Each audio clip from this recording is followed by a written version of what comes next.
Democratizar ainda mais o acesso aos concursos e oferecer preparação de excelência é a missão do curso sobre Direito. O meu nome é William Ackerman, eu sou defensor público do Estado do Rio de Janeiro desde 2012, assessor de ministro do Supremo Tribunal Federal desde 2018 e coordenador do curso sobre Direito. Aqui no nosso canal, vocês terão acesso a aulas com os melhores professores do país e nas nossas turmas há ferramentas disruptivas para facilitar o seu caminho até a aprovação. Então deixe seu like, se inscreva no canal e não deixe de conferir no nosso site as nossas turmas com matrículas abertas e preços promocionais.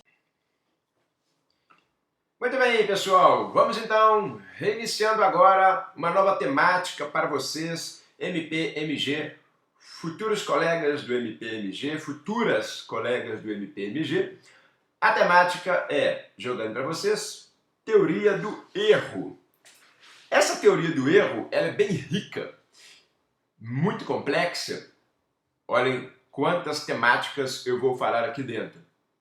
Porém, eu vou condensar, obviamente, aquilo que é relevante, aquilo que importa. Para aquele que está estudando, tem enfim, um tempo maior, tem um livro de teoria do erro do saudoso professor Luiz Flávio Gomes, que escreveu sobre a teoria do erro. E ele fala sobre o erro de tipo, o erro de proibição, os erros acidentais, erro de tipo permissivo, enfim. Ele trata exatamente tudo isso aí que está na tela. Olha lá, toda essa temática que está na tela, o professor Luiz Flávio Gomes trabalha. Se você quiser, enfim, aprofundar, é um livro que eu sugiro. Obviamente que é um livro específico de teoria do erro, pode não cair na prova, mas tem caído bastante. Com o que eu vou falar aqui para vocês, as temáticas verticais do assunto, enfim, serão tratadas. Então, sem maiores delongas, vamos lá. Vejam, os erros, eles são subdivididos em erros essenciais e erros acidentais. Os erros essenciais têm esse nome por quê, professor? Por que se chama erro essencial ou erros essenciais? Erros essenciais porque recaem sobre elementos essenciais do tipo. Porque recaem sobre elementos essenciais do tipo.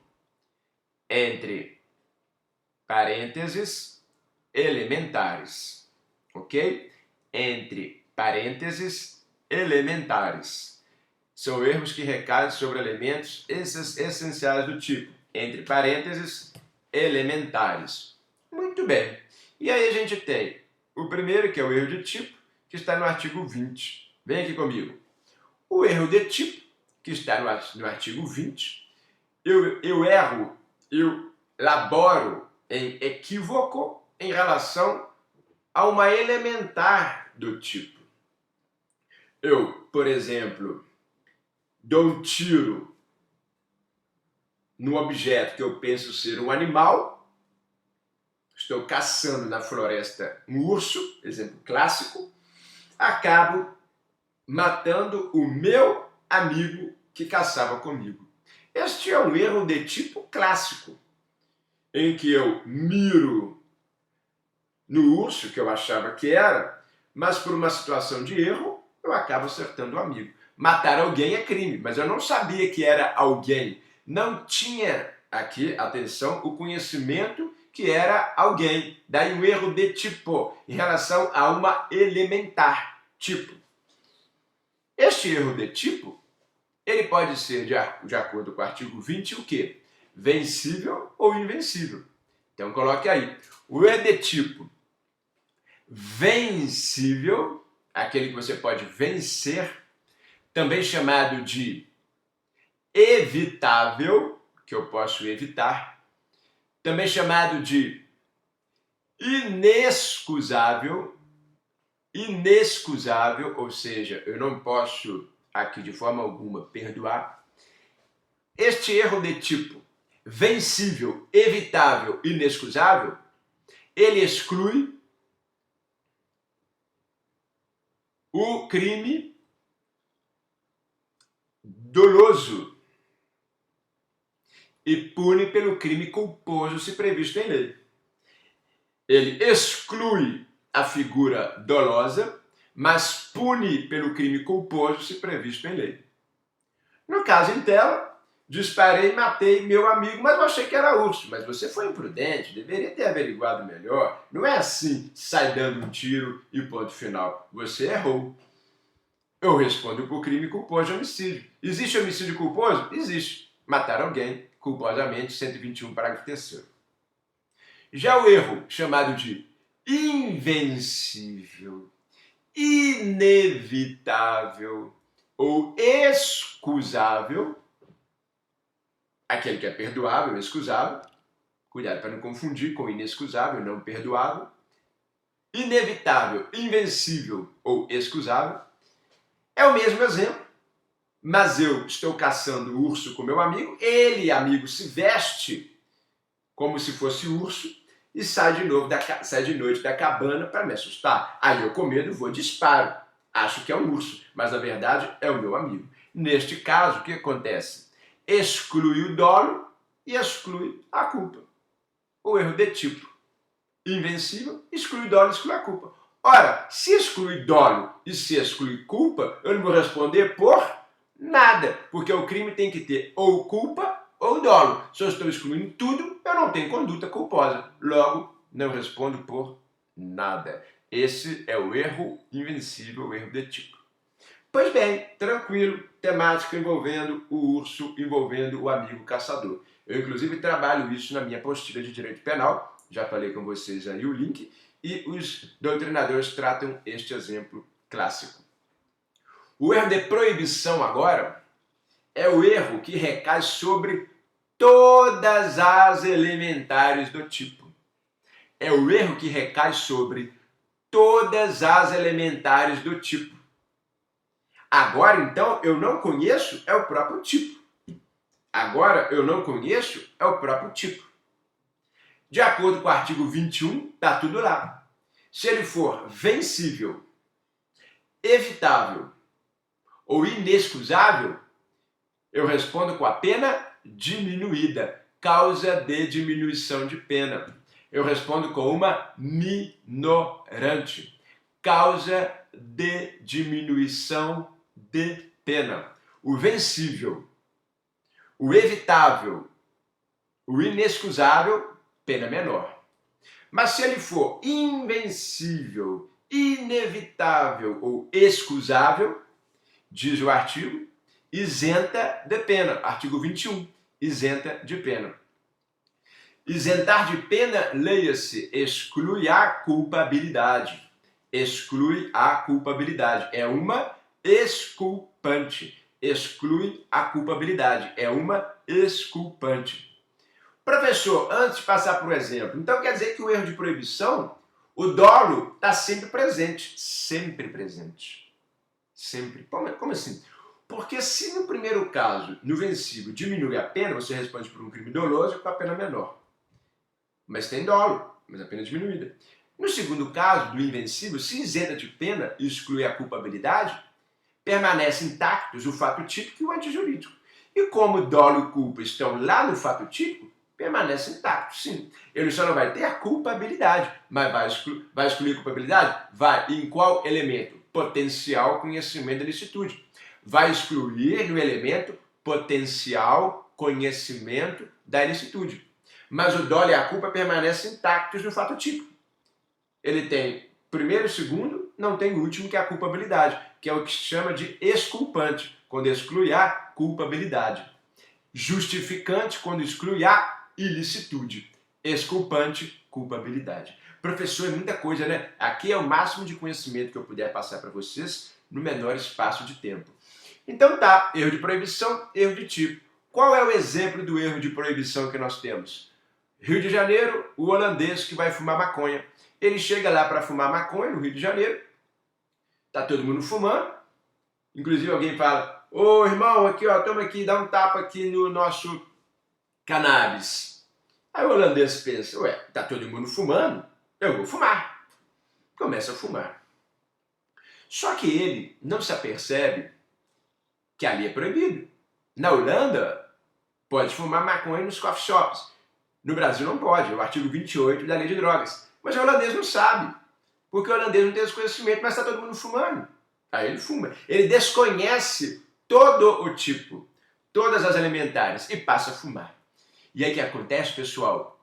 Ele fuma, olha para o lado as pessoas fumando, aí alguns começam a assobiar, gritar, ele fala, que isso, a galera está ficando muito louca, eu vou acelerar, vou fumar mais. Mas na verdade, o gritar, o assobiar é porque a polícia está chegando para esconder ou jogar fora o cigarro. E aí, o que acontece? Ele é o único pego nessa situação. Ora, o que nós temos agora então? Uma situação de erro de proibição. Aí depende, você joga no artigo 21. Se você entender que é um erro vencível, ele diminui a pena, do 28. Se você entender que é um erro invencível, que é o que eu acho, isenta de pena, ele não responde por nada. Erro de proibição, erro de tipo.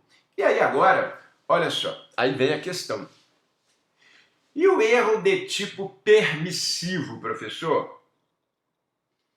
O erro de tipo permissivo, esse daqui que estará no Código Penal, eu vou abrir aqui para vocês. O erro de tipo permissivo é o 20, parágrafo 1º, ok? Eu coloquei o segundo aqui, mas na verdade é o 20, parágrafo 1º, certo?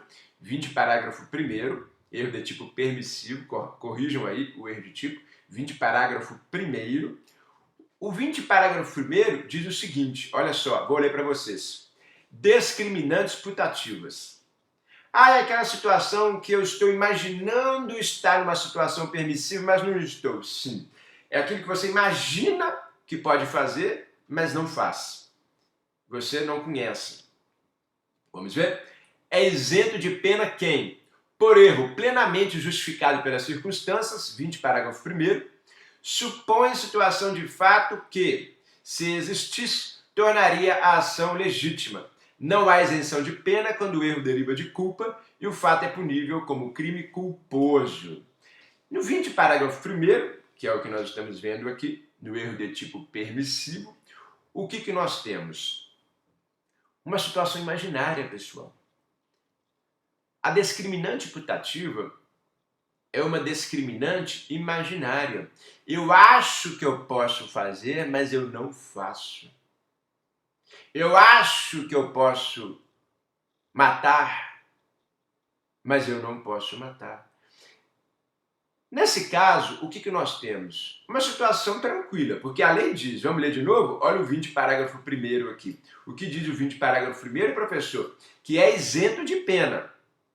Quem supõe situação de fato que, se existisse, tornaria a ação legítima. Mas a segunda parte, não há isenção de pena quando o erro deriva de culpa e o fato é punível como crime culposo. O que vocês estão percebendo? Que a gente tem uma mesclagem da isenção de pena do erro de proibição, quando ele é invencível, e da punição por culpa, quando ele é vencível, do erro de tipo.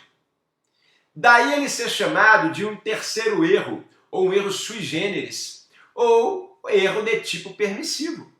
Ele não é um erro de tipo puro, que está no caput. Ele está no parágrafo 1º. Ele é um erro de tipo permissivo, em que eu suponho algo que, se existisse, tornaria a ação legítima e vai isentar de pena. Mas se eu entender que não é invencível, eu vou responder então pelo crime culposo. Vamos ao exemplo, porque é comum. Eu sou promotor do Tribunal do Júri também, trabalho muito com júri, além de outras atribuições criminais. Eu vejo isso diariamente no Ministério Público, diariamente. Qual seria a situação mais emblemática? Um traficante vira para o usuário de drogas e fala: eu vou te matar se você não me pagar a dívida de droga. E então este usuário passa, com medo, obviamente, andar armado, andar com a arma de fogo.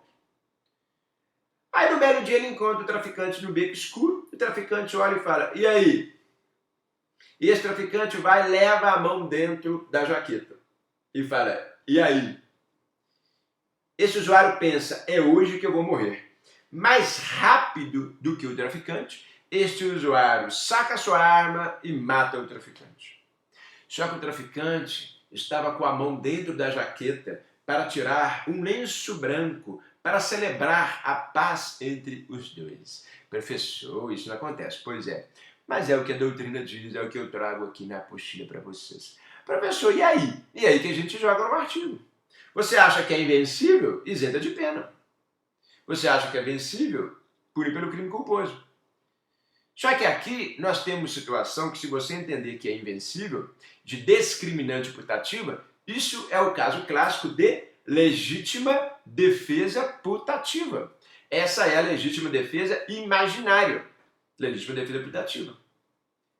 Como exemplo, nós podemos ter também aquela situação envolvendo o velhinho que está no cinema 3D, assistindo lá, de repente começa a sair tudo da tela imaginária, ele pensa, meu Deus, os bichos vão me atacar. Aí esse velhinho que nunca foi, vai sair correndo, pisoteia A, B, C, lesão corporal. Ele vai responder? Estado de necessidade putativo, artigo 20, parágrafo 1º. Isenta de pena, exclui a culpabilidade. Pune pelo crime culposo, homicídio culposo ou lesão culposa. Esse é o erro de tipo permissivo. Só que esse erro de tipo permissivo, o que tem caído na prova também é uma situação comum envolvendo o quê? Olha lá. As teorias limitada e extremada da culpabilidade. Teorias limitada e extremada da culpabilidade. Isso que tem caído bastante. E aí vejam só. Vamos lá. O que é a teoria limitada da culpabilidade? E o que é a teoria extremada? Podem colocar aí. Só para definir de forma genérica. São teorias que buscam conceituar a natureza jurídica, são teorias que buscam conceituar a natureza jurídica das discriminantes putativas. São teorias que buscam conceituar a natureza jurídica das discriminantes putativas. Muito bem. A teoria limitada e a teoria extremada são diversas. A teoria limitada, ela trabalha as discriminantes putativas de que forma? Vamos lá, as discriminantes putativas são 3, tá? São 3, pode colocar aí. Primeira discriminante putativa, quando o erro recai sobre um pressuposto fático. Quando o erro recai sobre um pressuposto fático. É o exemplo que eu dei. Eu imagino que eu estou numa situação de legítima defesa contra o traficante, mas não estou. É um erro sobre um pressuposto fático. Para a teoria limitada, que nós estamos trabalhando, isso é o quê? Artigo 20, parágrafo 1º do Código Penal. É o erro de tipo permissivo. Joga lá no artigo, as consequências estão ali. Para a teoria limitada da culpabilidade, esse erro que recai sobre o pressuposto fático é um erro de tipo permissivo. 20, parágrafo 1º. Você que já está anotando, pode colocar adotada pelo Brasil. A limitada, diga-se de passagem, foi a adotada pelo Brasil. Muito bem. Porque está na lei. A segunda discriminante putativa, quando o erro recai sobre a existência de uma discriminante. Eu imagino que existe a discriminante. Existência de uma discriminante. Por exemplo, a eutanásia. Eu posso fazer eutanásia no Brasil? Não, professor. A eutanásia é proibida. Mas eu penso que posso. E aí eu vou lá e desligo os aparelhos. A eutanásia não tem previsão legal. Não tem. O que tem é legítima defesa, estado de necessidade, estrito cumprimento do dever legal e exercício regular do direito. A eutanásia não.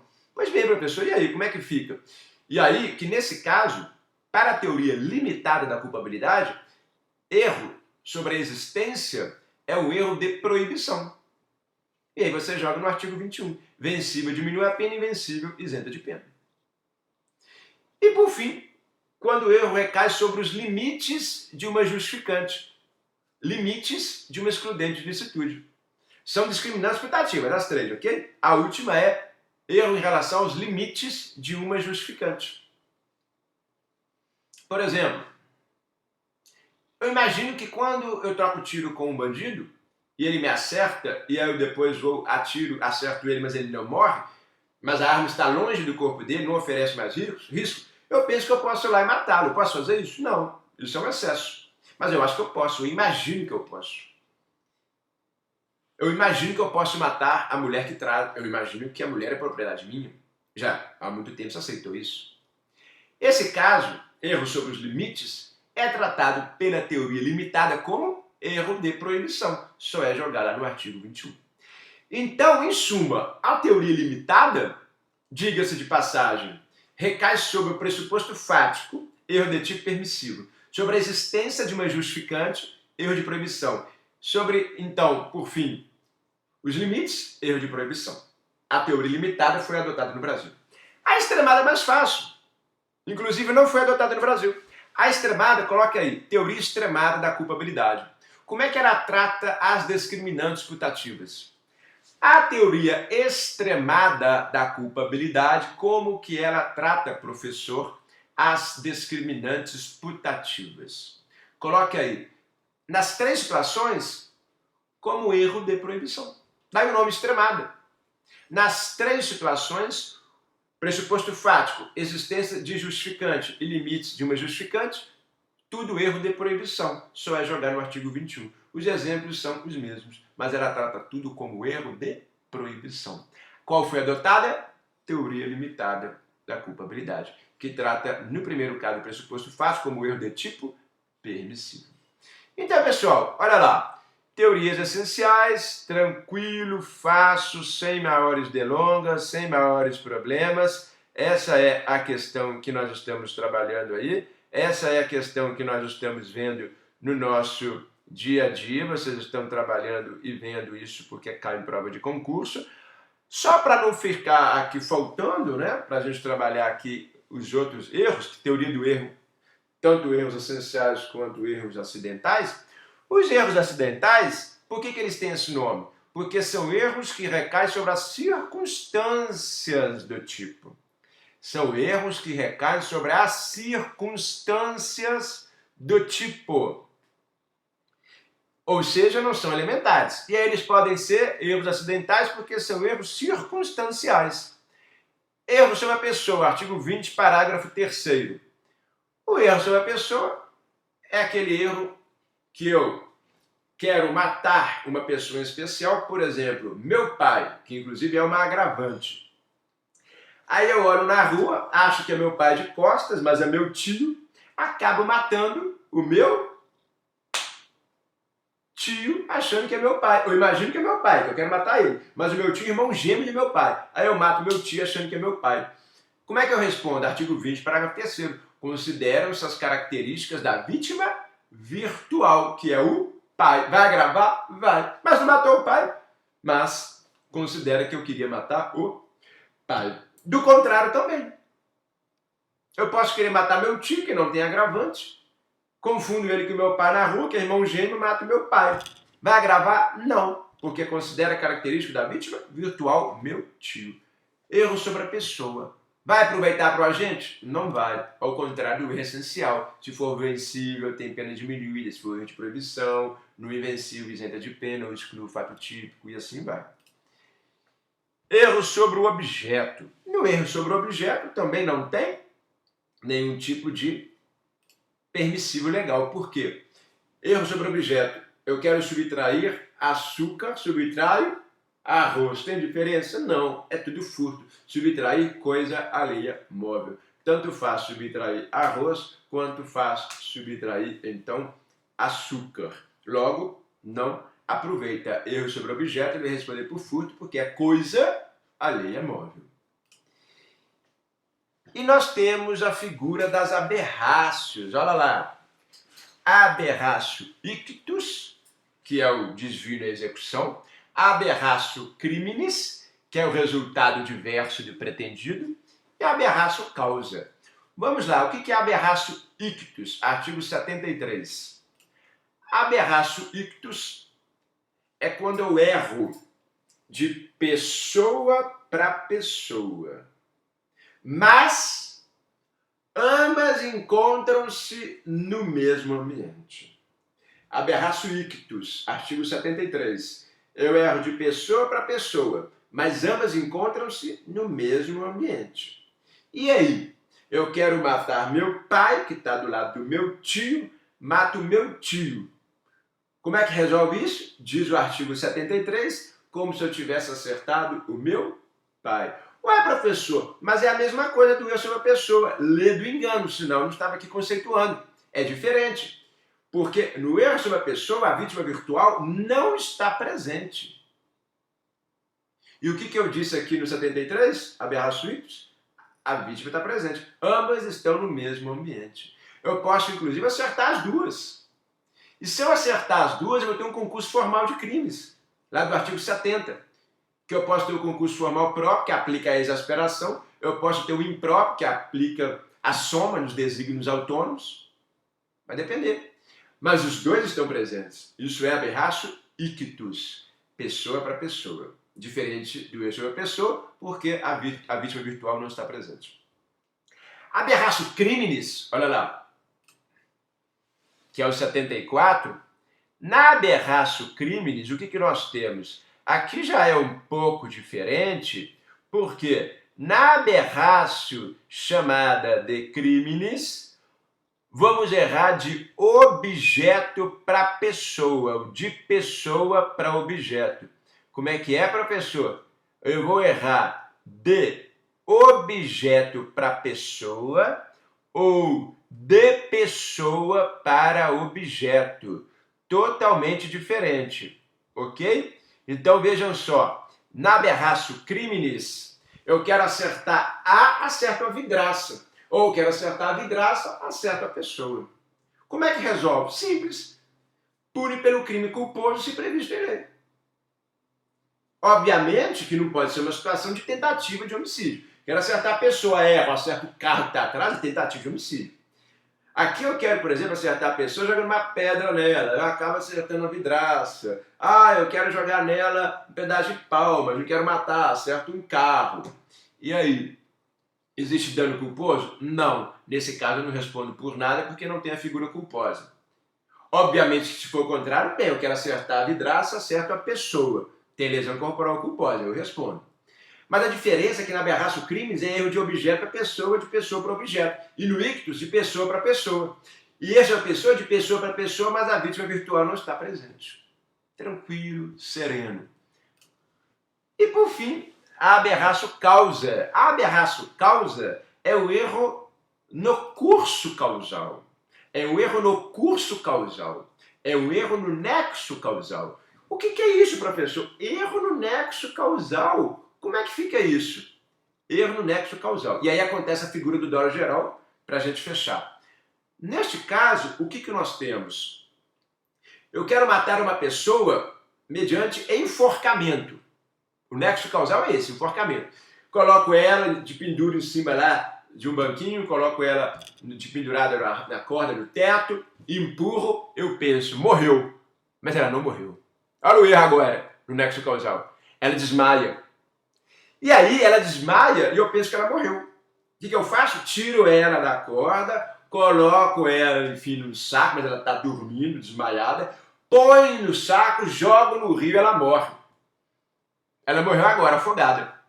Mas o erro no nexo causal, ele é patente, ele é claro. Porque eu queria matar enforcado, matei afogado. Erro no nexo causal. Vou responder por homicídio, dolo geral. O dolo é geral, era um dolo de matar. E o dolo de matar eu consegui realizar. Então eu vou responder por homicídio. Esse é o erro no nexo causal. Não vai aproveitar em nada, eu vou responder por homicídio. Porém, só há aqui uma divergência doutrinária. Alguns entendem que é o homicídio qualificado, porque matou enforcado ou matar afogado é tudo a mesma coisa, meio cruel. E isso aconteceu. E alguns entendem que é o homicídio simples. Porque aí você tem a figura do chamado, anota aí, tipo incongruente. Caiu na prova do MG aberta. Tipo incongruente. Aquilo que eu imagino, matar enforcado, não aconteceu. O subjetivo é diferente do objetivo, tipo incongruente. O congruente, o objetivo é igual, o objetivo que aconteceu é igual ao subjetivo que eu pensei. Mas se você observar, esse é um tipo incongruente. O que eu pensei subjetivo, matar enforcado. E o que aconteceu objetivo, afogado. Como é um tipo incongruente, parte da doutrina entende que é homicídio simples. Porque o que ele queria não aconteceu e o que aconteceu ele não queria. Inclusive, voltemos naquela primeira aula, do dolo como elemento cognitivo. Eu não conhecia essa circunstância dele estar desmaiado dormindo. Então, eu não posso responder pelo tipo penal mais grave que é o qualificado. Seria um homicídio simples. Apesar da divergência, dolo geral, na aberraço causa, eu respondo por homicídio sim doloso. Mas para alguns qualificado, tanto faz, como por exemplo Kleber Masson, para outros simples, como Bittencourt, enfim, Rogério Greco, dentre outros. Aí vai depender da teoria na hora da prática, vai depender daquilo que você, enfim, estiver sendo questionado ali. Tem os dois posicionamentos. Eu prefiro o segundo, falar que é simples por causa da escola finalista, em que você não tem ali um tipo congruente, o subjetivo é diferente do objetivo, não dá para eu responder pelo qualificado. Mas, enfim, é uma questão de divergência. Bacana então, pessoal? Vimos aí erros essenciais, erros acidentais. Paramos aqui e na sequência continuamos.